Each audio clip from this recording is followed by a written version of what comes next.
ہندوستان میں ایک قاری صاحب تھے، انگریز کا زمانہ تھا، تو 1.5 روپیہ تھا، روپیے کے چھولے لی، 8 آنے کا تھیلا لیا، چھولوں سے وہ تھیلا بھر کر 2 جوڑے ساتھ لیے اور چل پڑے۔ ان دنوں ویزا وغیرہ نہیں تھا، ایک ملک تھا، صرف جہاز کی ٹکٹ لگتی تھی۔ بمبئی بندرگاہ پر پہنچا، بحری جہاز تیار تھا۔ جہاز کے کپتان سے کہا مجھے کوئی نوکری دے دو، میں حج پر جانا چاہتا ہوں۔ کپتان نے کہا سارے ملازمت پر ہو چکی ہے، بیت الخلاء کی صفائی کے ملازم کی ضرورت ہے۔ وہ بحری جہاز تھے، بیت الخلاء اس کی صفائی، کہا ٹھیک ہے وہ بھی کروں۔ یہ طے ہو رہا تھا کہ کچھ اور آدمی آ گئے، انہوں نے بھی یہی بات کی۔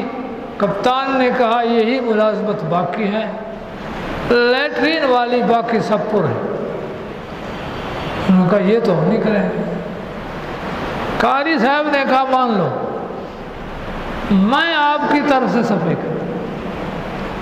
ہو گئی۔ اب قاری صاحب دن کو کپڑے بدل کر لیٹرین صاف کر، پھر رات کو صاف ستھرے کپڑے پہن کر نفل پڑھتے اور نفل میں قرآن پڑھتے۔ وہ کپتان دورہ کرتا جہاز کا، آ کر رک جاتا، قرآن سنتا۔ قاری تھے، درد دل تھا، حج پر جا رہے تھے۔ قاری صاحب سے کہا آپ کیا پڑھتے ہیں؟ کہا یہ قرآن ہے۔ کہتے مجھے بھی سکھاؤ۔ 2-3 چھوٹی صورتیں اس کو سکھا دی۔ اب وہ کپتان جہاز میں گھومتا ہے اور وہ پڑھ رہا ہے۔ عملے کے سامنے جب پڑھا، عملے نے کہا تو مسلمان ہو گیا؟ کہتے نہیں، یہ تو مسلمانوں کی کتاب ہے۔ چلو کہتے قاری صاحب سے پوچھتا ہوں۔ آ گئے قاری صاحب، جی میں مسلمان ہو گیا ہوں؟ کہتے ہاں۔ تھوڑی دیر چہرہ بدلا اور کہا چلو مسلمان تو مسلمان سے کلمہ پڑھ لیا۔ پھر گیا اپنی بیوی کے پاس میں کہ میں تو مسلمان ہوں، تیری مرضی ہے۔ اس نے تھوڑی دیر غور کیا اور اس نے بھی کلمہ پڑھا۔ اب کپتان اور اس کی بیگم یہ دونوں مسلمان۔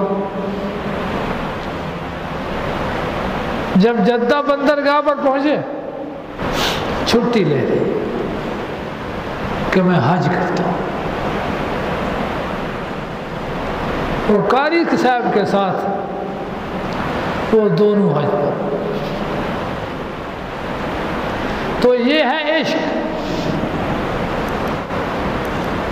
عشق میں سب کچھ ہو جاتا ہے۔